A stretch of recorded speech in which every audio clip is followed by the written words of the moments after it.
Praise the lord. ఈరోజు మనం 40వ కీర్తన చదువుకుందాం.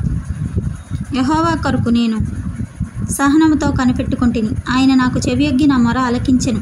నాశనకరమైన గుంటలో నుండి జిగటగల దొంగ ఊబిలో నుండి ఆయన నన్ను పైకెత్తెను.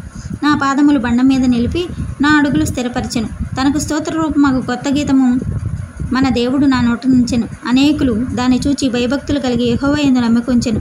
గర్విష్ఠులైనను త్రోవ విడిచి అబద్ధముల తట్టు తిరుగువారినైనను లక్ష్యపెట్టక యెహోవాను నమ్ముకొనివాడు ధన్యుడు. యెహోవా నా దేవా, నీవు నా ఎడల జరిగించిన ఆశ్చర్యక్రియలను, మా ఎడల నీకున్న తలంపులను బహు విస్తారములు. వాటిని వివరించి చెప్పెదమనుకొంటిమా, అవి లెక్కకు మించి ఉన్నవి. నీకు సాటి అయిన వాడెవడనూ లేడు. బలులైనను నైవేద్యములనైనను నీవు కోరటలేదు.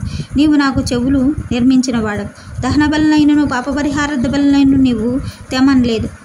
అప్పుడు పుస్తకపు చుట్టలోనున్న నన్ను గూర్చి వ్రాయబడిన ప్రకారము నేను వచ్చి ఉన్నాను. నా దేవా, నీ చిత్తము నెరవేర్చుట నాకు సంతోషము. నీ ధర్మశాస్త్రము నా అంతర్యములోనున్నది. నా పెదవులు మూసుకొనక మహాసమాజంలో నీతి సువార్తను నేను ప్రకటించుచున్నానని నేను అనుకుంటుని.